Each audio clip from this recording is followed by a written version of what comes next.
Hello students, today we'll discuss about the defects in the solids. Solid state जो chapter है उसमें जो defects हैं जिसको हम इम्परफेक्शंस भी बोलते हैं, डिफेक्ट्स और इम्परफेक्शंस के बारे में आज हम पढ़ेंगे।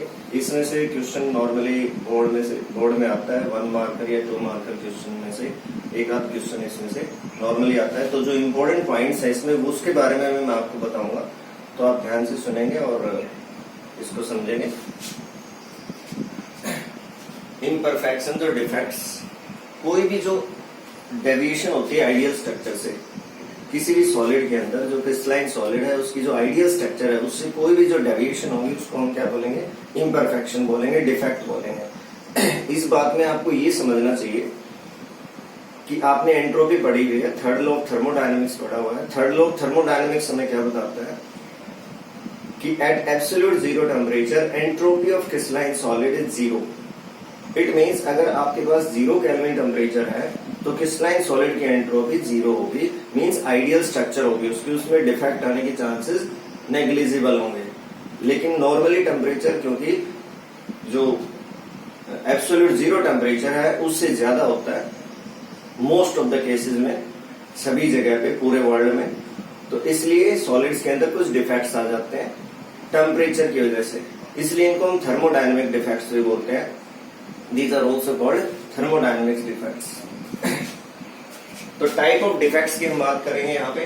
Type of defects normally 3 categories में हम टाइप ऑफ डिफेक्ट्स को आइडेंटिफाई करते हैं। पॉइंट डिफेक्ट्स और एटॉमिक डिफेक्ट्स, जो एटम्स की वजह से होते हैं उनको हम, एक एटम के अराउंड या एटम की वजह से जो डिफेक्ट्स होते हैं उनको हम एटॉमिक डिफेक्ट्स या पॉइंट डिफेक्ट्स बोलते हैं।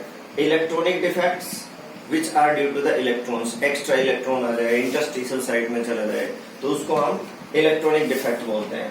थर्ड है हमारे पास लाइन डिफेक्ट, ये भी एक तरह के पॉइंट डिफेक्ट की कैटेगरी में आता है। पॉइंट डिफेक्ट होता है एक पॉइंट पे, एक एटम पे, और जो लाइन डिफेक्ट होता है वो एक रो में होता है, एक पूरी रो के अंदर अगर कोई डिफेक्ट आता है तो that is called line defect. यहाँ पे जो आपकी सिलेबस के अंदर है, जो इम्पोर्टेंट आपके लिए है, जो आपके सिलेबस में असाइंड हुआ है वो है पॉइंट डिफेक्ट और एटॉमिक डिफेक्ट की डिटेल। तो उसकी डिटेल हम स्टडी करेंगे।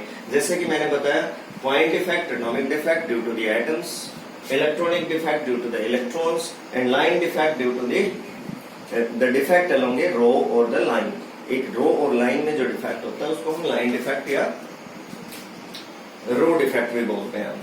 तो जो पॉइंट डिफेक्ट्स हैं उनको हम नॉर्मली 3 कैटेगरीज में कैटेगराइज करते हैं: stoichiometric defect, non stoichiometric defect and impurity defect. Stoichiometric defect, non stoichiometric defect and impurity defect. Stoichiometric defect जैसे कि नेम से पता लग रहा है, इसमें वर्ड आया हुआ है स्टोशियोमेट्रिक। तो स्टोशियोमेट्री का मीनिंग होता है रेशियो। तो जो फॉर्मूले से रेशियो आपको सॉलिड के फॉर्मूले से, मोलिकुलर फॉर्मूले से सॉलिड के, जैसे सोडियम क्लोराइड का फॉर्मूला NaCl है तो उसमें 1 Na positive 1 Cl negative, ratio is 1:1। Strontium chloride में 1:2 है रेशियो, SrCl2, कैटायन और एनायन की रेशियो। तो अगर रेशियो सेम रहती है, डिफेक्ट के बाद भी रेशियो सेम रहती है, जो फॉर्मूले से गिवन है वही रहती है, तो उसको हम बोलते हैं stoichiometric defect. The defect in which the ratio remains unchanged, stoichiometry remain unchanged. Non stoichiometric defect में क्या होगा, जिसमें जो पार्टिकल्स हैं उनकी रेशियो चेंज हो जाती है, जो फॉर्मूला गिवन है उससे अलग होगी, तो उसको हम नॉन स्टोशियोमेट्रिक डिफेक्ट बोलेंगे। और तीसरा हमारे पास है इम्प्योरिटी डिफेक्ट। तो इम्प्योरिटी डिफेक्ट क्या हो गया, जैसे कि नाम से इसका पता लग रहा है, the defect due to the impurities. Impurities अगर हम बाहर से कोई ऐड कर देते हैं तो उसकी वजह से जो डिफेक्ट आएगा that is called impurity defect. तो इसको हम डिटेल में हम डिस्कस करेंगे, इन तीनों डिफेक्ट्स को, stoichiometric defect, non stoichiometric defect और इम्प्योरिटी डिफेक्ट को।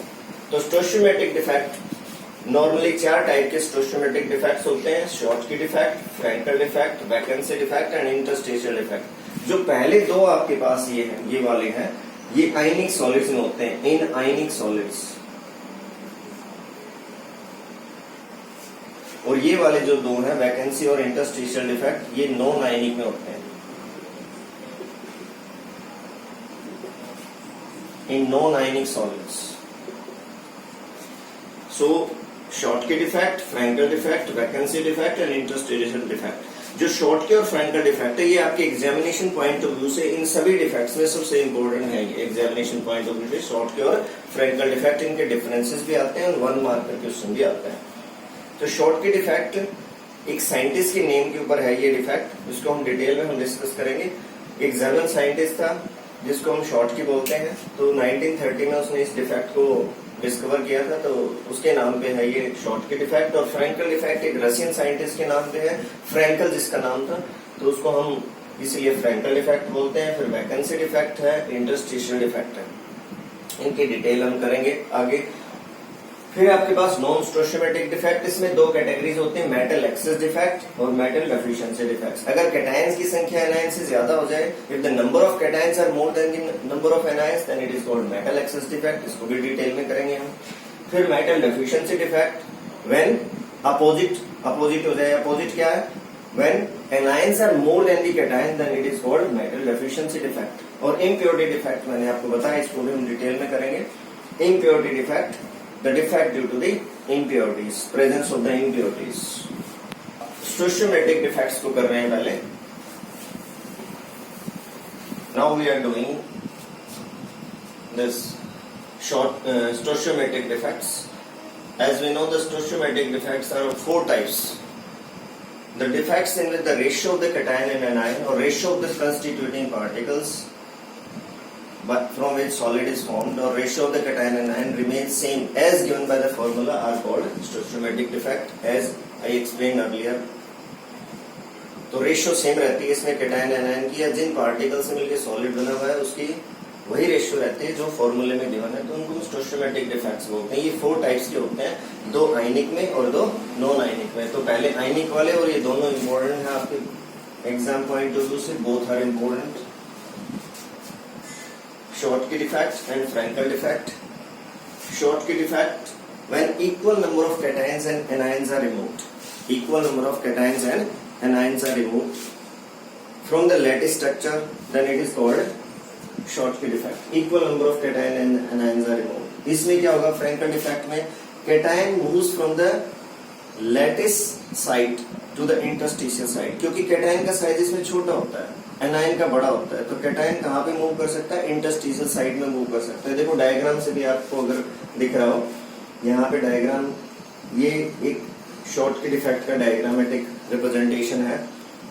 ये कैटायन एनायन, यहाँ पे कैटायन है और यहाँ एनायन है, तो कैटायन और एनायन इक्वल नंबर में बाहर निकल गए सॉलिड से, तो ये शॉर्टकी डिफेक्ट हो गया। तो डायग्राम से भी आपसे पूछ सकते हैं, डायग्राम देके आपसे पूछ सकते हैं किस टाइप का डिफेक्ट है। इसी तरह से आप देखिए इसमें फ्रैंकल डिफेक्ट में कैटायन यहाँ पे लेटिस स्ट्रक्चर, लेटिस पॉइंट है कैटायन का। लेटिस पॉइंट क्या होता है, जहां पे जिस प्लेस पे, जिस जगह पे पार्टिकल्स एग्जिस्ट करते हैं, कैटायन एनायन पार्टिकल्स एग्जिस्ट करते हैं, उसको हम लेटिस पॉइंट बोलते हैं। तो लेटिस पॉइंट से ये इंटरस्टिशियल साइड में, ये होल्स हैं, इंटरस्टिशियल साइड्स हैं, वॉइड्स हैं, तो इंटरस्टिशियल साइड में चला गया कैटायन, तो इट बिकम्स फ्रैंकल डिफेक्ट। तो ये फ्रैंकल डिफेक्ट हो जाएगा। तो आई होप ये क्लियर हो गया होगा।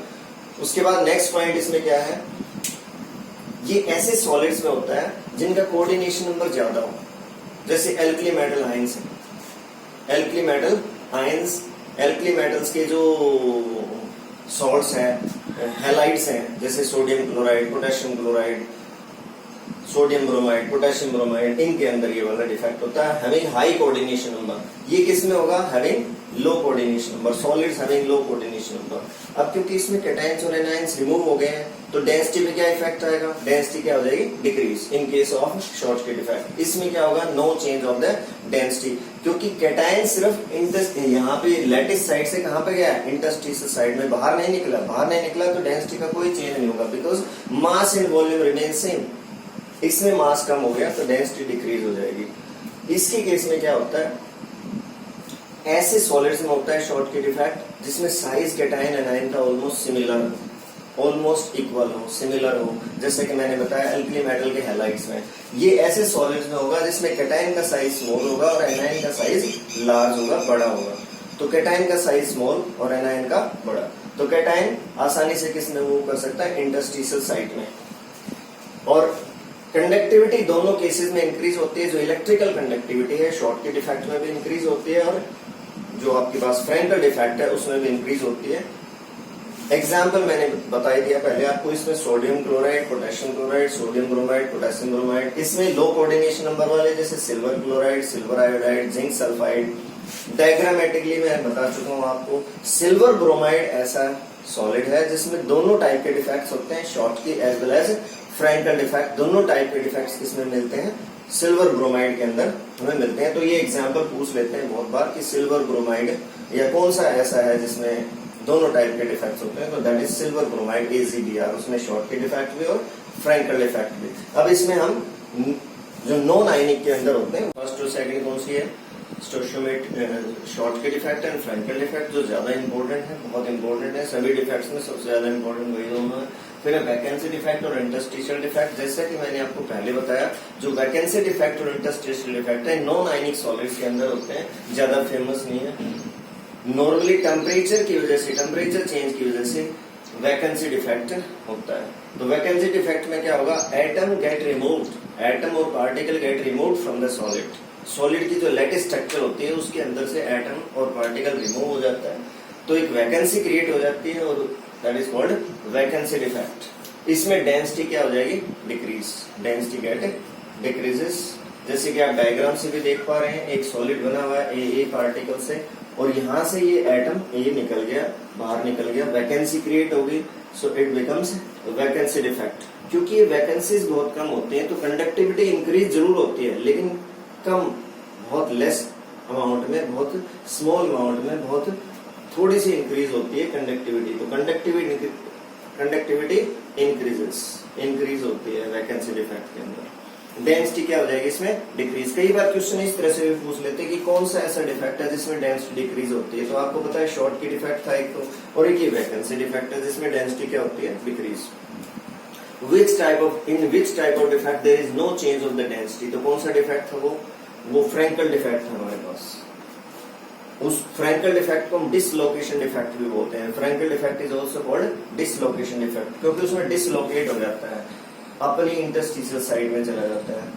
और यहाँ पे दूसरा हमारे पास है interstitial defect, when particles from outside moves into the void और इंटरस्टिशियल साइड, बाहर से पार्टिकल इंटरस्टिशियल साइड में आ जाएंगे तो क्या हो जाएगा, ये देखिए आप यहाँ पे, ये आपके पास एक लेटेस्ट स्ट्रक्चर है सॉलिड की, और बाहर से पार्टिकल सेम एटम, सेम उसका भी हो सकता है, अलग का भी हो सकता है। जैसे ए से बना हुआ है पूरा सॉलिड, ए का भी हो सकता है, या हो सकता है बी आ जाए, सी आ जाए, कोई और दूसरा पार्टिकल भी आ सकता है, इंटरस्टिशियल साइड में आ गया बाहर से, so it is called interstitial defect. और क्योंकि इसमें पार्टिकल बाहर से आ गया, मास इंक्रीज हो गया, वॉल्यूम सेम है, सो डेंसिटी इंक्रीजेस, डेंसिटी क्या हो जाएगी, इंक्रीज इसके अंदर इंटरस्टिशियल डिफेक्ट में। तो थर्ड और फोर्थ हमारे पास टाइप हो गया, वैकेंसी डिफेक्ट और interstitial defect. both these type of defects occurs in non ionic solids. तो नॉन आयनिक, तो हमने स्टोशियोमेट्रिक डिफेक्ट्स के 4 टाइप्स की, Schottky defect, Frenkel defect, vacancy defect, interstitial defect. Schottky defect में क्या होता है, equal number of cation and anion get removed. Frenkel defect में क्या होता है, cation moves from lattice structure to the interstitial site. Vacancy defect में क्या होता है, कैटायन जो पार्टिकल है, constituting particles, cation and anion नहीं होते क्योंकि नॉन आयनिक में है, तो पार्टिकल जो कंस्टिट्यूटिंग पार्टिकल है वो कहाँ पे चला जाएगा, बाहर निकल जाएगा। नॉर्मली टेम्परेचर चेंज की वजह से ऐसा होता है, तो इसलिए इसको हम थर्मोडायनेमिक डिफेक्ट की कैटेगरी में भी रखते हैं। इंटरस्टिशियल डिफेक्ट, इंटरस्टिशियल डिफेक्ट में क्या होगा, ये जो आपके पास लेटेस्ट स्ट्रक्चर है इसमें इंटरस्टिशियल साइड में बाहर से पार्टिकल आ जाएगा, तो इसलिए इसमें डेंसिटी क्या होती है, इंक्रीज होती है। इसके बाद हम इसमें करेंगे non stoichiometric defects. Now we are doing non stoichiometric defects. Stoichiometric defects की 4 टाइप्स हमने कर ली। अब नॉन स्टोशियोमेट्रिक डिफेक्ट्स, जैसे कि आपको मैंने पहले भी बताया था कि नॉन स्टोशियोमेट्रिक डिफेक्ट्स में क्या होता है, रेशियो चेंज हो जाती है, जो फॉर्मूले से रेशियो गिवन है उससे अलग रेशियो हो जाएगी, तो ratio get change, stoichiometry get change, then it is called non stoichiometric defect. Defects in which the ratio of the particles get changed and found different from the formula, जो formula से उससे अलग हो जाती है, तो उसको हम नॉन स्टोशियोमेट्रिक डिफेक्ट बोलते हैं। इसकी 2 टाइप्स होती हैं, metal excess defect and metal deficiency defect. पहले मैं ये मेटल एक्सेस डिफेक्ट को बता रहा हूँ, फिर metal deficiency defect. Metal excess defect में जैसा कि नाम से पता लग रहा है, कैटायंस की संख्या ज्यादा हो जाएगी एनायन से। मेटल को नॉर्मली हम कैटायन की कैटेगरी में रखते हैं क्योंकि इससे पॉजिटिव आयंस बनते हैं। तो मेटल एक्सेस डिफेक्ट में क्या होगा, when cations are more than the anion it is called metal excess defect. अब आप सोच के देखिए कि कैटायन कब ज्यादा हो सकता है एनायन से। तो दो रीजंस की वजह से कैटायन एनायन से ज्यादा हो सकता है। एक तो एनायन बाहर निकल जाए लैटिस स्ट्रक्चर से, तो एनायन अगर बाहर निकल गया तो कैटायन ऑब्वियसली एनायन से ज्यादा हो जाएंगे। तो पहला रीजन होता है इसमें, पहली टाइप्स कह लीजिए आप इसमें, metal excess defect due to anion vacancy. तो एनायन की वैकेंसी की वजह से एनायन बाहर निकल गया। तो एनायन अगर बाहर निकल गया तो सॉलिड की जो इलेक्ट्रिकल न्यूट्रलिटी करती है वो डिस्टर्ब हो जाएगी। इलेक्ट्रिकल न्यूट्रलिटी का मीनिंग क्या है कि सॉलिड अपने आप को न्यूट्रल रखना चाहता है, तो इलेक्ट्रिकल न्यूट्रलिटी गेट डिस्टर्ब। अब इलेक्ट्रिकल न्यूट्रलिटी अगर उसकी डिस्टर्ब हो गई तो अपनी इलेक्ट्रिकल न्यूट्रलिटी को मेंटेन करने के लिए जो एनायन की वैकेंसी है, the position of the anion vacancy get occupied by, vacancy of the anion is occupied by the electron. Electron occupy करेगा और ये जो इलेक्ट्रॉन्स हैं ये रिस्पॉन्सिबल फॉर होते हैं कलर के लिए इन सॉलिड्स में। These electrons are responsible for colour in these solids and it is called F centre, फाब सेंटर, फॉर्वेंजस सेंटर। जर्मन वर्ड है ये, जर्मन में इसका फाब का मीनिंग होता है कलर, कलर सेंटर। तो ये मैंने डायग्रामेटिकली भी शो किया है, देखिए आप, ये आपके पास एक सॉलिड है जिसमें हम एनायन वैकेंसी डिफेक्ट शो कर रहे हैं। ये देखिए यहाँ से एनायन निकल गया और मैंने इलेक्ट्रॉन शो किया है एनायन की जगह। यहाँ पे वैकेंसी क्रिएट हो गई एनायन की, बाकी सब जगह एनायन प्रेजेंट है, इस एक जगह पे एनायन नहीं है। यहाँ पे this position of the anion is now occupied by the electron and these electrons are responsible for colour in these solids and it is called F centre, फाब सेंटर, फॉर्वेंजस सेंटर।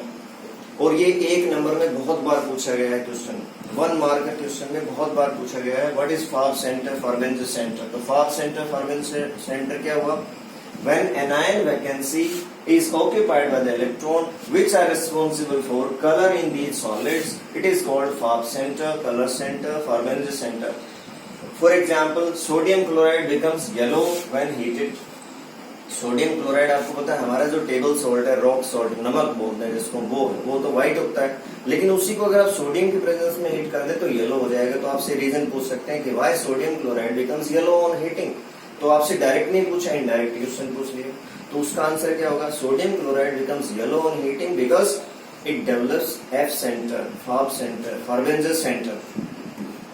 तो फॉर्वेंजस सेंटर डेवलप हो गया। इसी तरह से potassium chloride becomes violet when heated in presence of potassium because of the F center. Lithium chloride becomes pink when heated in presence of lithium. That is also due to the development of F center. F center develop हो जाते हैं उसके अंदर। दूसरा reason जिसकी वजह से metal excess defect होता है वो metal excess defect due to the presence of extra cation. देखो पहले में हमने किया कि एनायन निकल गया बाहर तो कैटायन ज्यादा हो गया, तो दूसरा क्या हो सकता है, when extra cation moves into the interstitial side, बाहर से एक्स्ट्रा कैटायन आके इंटरस्टिशियल साइड में चला जाए। अब बाहर से एक्स्ट्रा कैटायन इंटरस्टिशियल साइड में जाएगा, देखिए आप, ये आपको डायग्राम दिख रहा है, एक्स्ट्रा कैटायन बाहर से कहा गया इंटरस्टिशियल साइड में। अब to maintain the electrical neutrality क्या होगा, इलेक्ट्रिकल न्यूट्रलिटी को मेंटेन करने के लिए क्या होगा, the adjacent void, adjacent free space interstitial site void is occupied by the electron। तो सॉलिड इलेक्ट्रिकली कैसा रहेगा, न्यूट्रल रहेगा। और these electrons are also responsible for color in these solids, लेकिन उससे डिफरेंट हो गए ये इंटरस्टिशियल साइट में है, वो वैकेंसी की साइट पे था। For example zinc oxide is yellow, तो अगर आपसे कोई पूछता है sodium chloride is yellow in presence of sodium, तो उसका अलग रीजन है, एफ सेंटर है। Zinc oxide is yellow on heating, तो उसका अलग रीजन है, क्योंकि इसमें जो वैकेंसी साइट है, जो आपके पास ये इंटरस्टिशियल साइट है, उसमें इलेक्ट्रॉन आ जाता है। तो इसमें metal excess defect due to the presence of extra cation. तो जब भी जिंक ऑक्साइड को आप हीट करेंगे तो उसमें इस तरह का डिफेक्ट आ जाएगा, एक्स्ट्रा कैटायन आ जाएगा इंटरस्टिशियल साइट में and adjacent position is occupied by the electron, adjacent interstitial site or void is occupied by the electron and these electrons are responsible for colour. तो ये आपने दो टाइप्स इसके की, मेटल एक्सेस डिफेक्ट की दो reason कह लीजिए, जिसकी वजह से एक एनायन की वैकेंसी की वजह से और दूसरा due to presence of extra cation. अब इसमें हम करेंगे metal deficiency defect. Now we are doing second type of the non stoichiometric defect that is metal deficiency defect. Metal excess defect में क्या था, cations are more than the anion, तो metal deficiency defect में क्या होना चाहिए, cations are less in number than the anions, cations की संख्या एनायन से क्या होगी, कम होगी। Cations are less than the anion, when cations are less than in number than the anion it is called metal deficiency defect. ये दो reasons की वजह से हो सकता है, it can occurs due to का मतलब इन दो रीजंस की वजह से हो सकता है, जिससे दो टाइप्स भी कह सकते हैं आप इसको कि दो टाइप्स हो जाती हैं मेटल डेफिशिएंसी डिफेक्ट की। Cation vacancy defect, metal deficiency defect due to cation vacancy, आप ऐसे बोल सकते हैं metal deficiency defect due to cation vacancy. तो इसका नाम से ही पता लग रहा है इसके कि कैटायन बाहर निकल गया, लेट स्ट्रक्चर से कैटायन गेट रिमूव्ड। तो आप देखिए यहाँ पे स्ट्रक्चर में इसमें यहाँ से इस पोजीशन से लेट स्ट्रक्चर से कैटायन रिमूव हो गया, कैटायन वैकेंसी क्रिएट हो गई। अब to maintain the electrical neutrality, solid अपने आप को न्यूट्रल रखना चाहता है, इलेक्ट्रिकली न्यूट्रल मेंटेन रखना चाहता है अपने आप को, तो उसके लिए क्या होगा, जो एडजेसेंट कैटायन है, adjacent cation will change its oxidation state, oxidation state को इंक्रीज कर लेगा। तो यहाँ पे देखिए इन सबका ऑक्सीडेशन स्टेट 1 नजर आ रहा है, +1। ये जो एडजेसेंट कैटायन है इसने अपना +2 कर लिया है, तो ये सॉलिड इलेक्ट्रिकली न्यूट्रल भी रहेगा और इसमें डिफेक्ट भी क्रिएट हो गया। और ये नॉर्मली ऐसा किसमें होता है, ऐसे मेटल्स में, ऐसे मेटल के कंपाउंड्स में which can change their oxidation state. और आपको पता होगा ऐसे कौन से हैं, ट्रांजिशन एलिमेंट्स हैं, सबसे फेमस ऐसे एलिमेंट्स कौन से हैं, ट्रांजिशन एलिमेंट्स, डी ब्लॉक वाले जो एलिमेंट्स हैं वो, जैसे आयरन के ऑक्साइड के केस में आप देखिए रेशियो स्टोइचियोमेट्री से आयरन ऑक्साइड में क्या है, 1:1 FeO फेरस ऑक्साइड, लेकिन यहाँ पे क्या है 0.95:1 जो मैंने लिख रखी है। इसी तरह से निकल ऑक्साइड का भी एग्जाम्पल हो सकता है, आयरन ऑक्साइड का हो सकता है। तो 0.95 0.95:1 means ratio get change, ratio change हो गई है, so it becomes metal deficiency defect due to cation vacancy. दूसरा केस वजह से हो सकता है metal deficiency defect when extra anion, क्या हो जाएगा दूसरे में, extra anion occupies the void और द इंटरस्टिशियल साइड, जो एक्स्ट्रा एनायन है वो इंटरस्टिशियल साइड और वॉइड को ऑक्यूपाई कर लेगा, then it becomes metal deficiency defect. तो ये भी मेटल डेफिशिएंसी डिफेक्ट हो जाएगा, लेकिन ये किसकी वजह से हुआ, due to presence of extra anion into the interstitial side. अब क्या हुआ, एक बार फिर से इलेक्ट्रिकल न्यूट्रलिटी डिसबैलेंस होगी, तो एक बार फिर से क्या होगा, जो एडजेसेंट कैटायन है वो अपनी ऑक्सीडेशन स्टेट को इंक्रीज करेगा। यहाँ पे देखिए डायग्रामेटिकली भी हमने शो किया है, और डायग्राम से आपसे भी पूछ सकते हैं, डायग्राम देख के पूछ सकते हैं कि किस तरह का डिफेक्ट है। आप देखिए इसमें ये एक्स्ट्रा एनायन है जिसने इंटरस्टिशियल साइड को ऑक्यूपाई किया है, और ये जो एडजेसेंट कैटायन है इसने अपने ऑक्सीडेशन स्टेट को इंक्रीज कर लिया है, +1 से +2 पे कर लिया है, so it becomes electrically neutral. तो इलेक्ट्रिकली न्यूट्रल रह जाएगा। सो हमने किया मेटल डेफिशिएंसी डिफेक्ट जिसमें कैटायंस की संख्या एनायन से कम हो, number of cations are less than the anions, दो रीजंस की वजह से, either due to the cation vacancy और due to the presence of extra anion into the interstitial side. अब आपके पास जो आप है रह गया वो इम्प्योरिटी डिफेक्ट। हमने स्टोइचियोमेट्रिक डिफेक्ट कर लिया, नॉन स्टोइचियोमेट्रिक डिफेक्ट, और अब इसमें पॉइंट डिफेक्ट्स में क्या आएगा, इम्प्योरिटी डिफेक्ट आपका आएगा। Now we are doing the impurity defects. Impurity defects, the defects due to the impurities, हालांकि ये बहुत ज्यादा नहीं पूछे जाते हैं एग्जाम में, लेकिन पूछ भी सकते हैं। Impurity defect, the defect due to the presence of impurities. एक टर्म इसमें हम यूज करते हैं डोपिंग, जो कि गेम्स वगैरह में भी, स्पोर्ट्स में भी यूज करते हैं, आपने कभी सुना हो, पढ़ा हो या देखा हो। डोपिंग का मीनिंग होता है एडिशन ऑफ इम्प्योरिटीज, हम जानबूझ के इम्प्योरिटीज को ऐड करते हैं, addition of impurities in the solid to get the desired results, desired results को ऑब्टेन करने के लिए, नॉर्मली एलॉयज बनाने के लिए या सेमीकंडक्टर्स बनाने के लिए हम ऐसा करते हैं। और एलॉयज और सेमीकंडक्टर्स के आपको पता है बहुत ज्यादा यूजेस हैं आज की लाइफ में। तो डोपिंग का मीनिंग क्या हो गया, हम जानबूझ के इम्प्योरिटीज को ऐड करें सॉलिड के अंदर ताकि हमें जो डिजायर्ड रिजल्ट है वो ऑब्टेन हो पाए, तो that is called doping. These defects are of 2 types. Impurity defect 2 तरह से हो सकते हैं, तो इसलिए 2 टाइप्स होगी उसकी, एक तो इंटरस्टिशियल और दूसरा सब्स्टिट्यूशनल। तो 2 तरह के सॉलिड्स भी बन जाते हैं इसमें, are called interstitial solids and substitutional solids. Interstitial solids क्या होते हैं, जब पार्टिकल्स का साइज, जो इम्प्योरिटीज हम ऐड कर रहे हैं उनका साइज छोटा हो, नॉर्मली एलॉयज बनाने के लिए हम ऐसे करते हैं, जब पार्टिकल्स का साइज छोटा हो, इम्प्योरिटीज का साइज छोटा हो, जैसे स्टील बनाते हैं तो हम कार्बन को ऐड करते हैं या और दूसरे एलिमेंट्स को हम ऐड करते हैं, तो कार्बन आप जो ऐड कर रहे हो वो इंटरस्टिशियल साइड्स में, आयरन के बीच में जो खाली जगह रह जाती है, जैसे ये आपके पास पार्टिकल्स ए से बना हुआ है और इम्प्योरिटी बिल्कुल छोटी साइज की जिसको हमने बी लिया है, तो बी यहाँ पे इंटरस्टिशियल साइड में चला गया तो it becomes interstitial solid, interstitial solid हो गया ये। और डिफेक्ट भी कौन सा आ गया, इम्प्योरिटी डिफेक्ट आ गया। तो इंटरस्टिशियल साइड के अंदर इम्प्योरिटीज आने की वजह से जो बना वो इंटरस्टिशियल सॉलिड हो गया और defect is called impurity defect. अब दूसरा है सब्स्टिट्यूशनल सॉलिड। सब्स्टिट्यूशनल सॉलिड कब बनता है या इस तरह के डिफेक्ट्स कब आते हैं, जब साइज, जो इम्प्योरिटीज आप ऐड कर रहे हैं उनका साइज कंस्टिट्यूटिंग पार्टिकल, जो सॉलिड हमारे पास पहले से है उसके साइज के इक्वल हो, उसके पार्टिकल्स के साइज के इक्वल हो, मींस इम्प्योरिटीज का साइज और जो सॉलिड हमारे पास है उसके पार्टिकल्स का साइज ऑलमोस्ट क्या हो, सिमिलर हो, तो हमारे पास जो सॉलिड सॉल्यूशन बनेगा that is substitutional solid solution, solid हमारे पास होगा। और जो इम्प्योरिटी आएगी अगेन, जो डिफेक्ट आएगा अगेन उसको इम्प्योरिटी डिफेक्ट ही बोलेंगे क्योंकि इम्प्योरिटी हमने ऐड की है।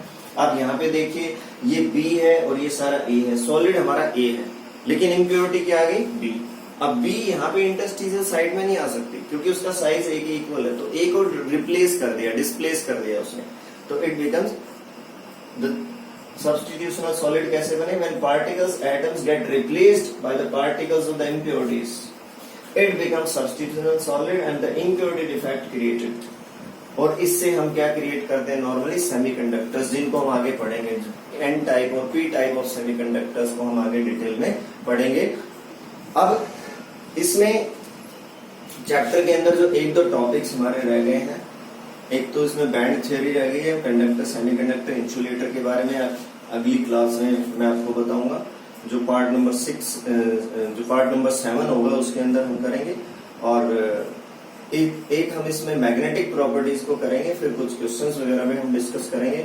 तो आपसे रिक्वेस्ट है कि पहले वाले पार्ट्स अगर आपने नहीं देखे हैं, जिस भी बच्चे ने नहीं देखे हैं, तो पहले 5 पार्ट्स को आप जरूर देखें, पार्ट 1, 2, 3, 4 सीक्वेंस में आप देखें, ताकि आपको सारी चीजें कंसेप्ट वाइज, सीक्वेंस वाइज समझ में आ जाए, अच्छे से अंडरस्टैंडिंग आपकी हो जाए। और क्वेश्चंस जरूर करें, कम से कम पहले आप एनसीईआरटी के क्वेश्चंस की प्रैक्टिस करें, एनसीईआरटी के सारे क्वेश्चंस आप खुद करके देखें, कुछ क्वेश्चन मैं भी कराऊंगा, मैंने कुछ न्यूमेरिकल्स भी आपको कराए थे, और अपने फ्रेंड्स के साथ भी आप इसको शेयर कर सकते हैं ताकि जो बच्चे अभी घर पे बैठे हुए हैं उनको भी फायदा हो पाए। क्लास 12th है आपकी, और 12th में जो आपका 12th का सर्टिफिकेट है, जो 12th की आपकी क्लास है, उसकी बहुत इंपॉर्टेंस होती है। ये एक तरह का आपका जंक्शन होता है, एक मेन पॉइंट होता है आपके करियर का, जिसमें आपको बहुत आगे जाना होता है। तो अगर आप इसको सीरियसली होकर काम करेंगे तो आपको बहुत बेनिफिट मिलेगा। और नेक्स्ट क्लास में बाकी बचा हुआ पोर्शन हम करेंगे।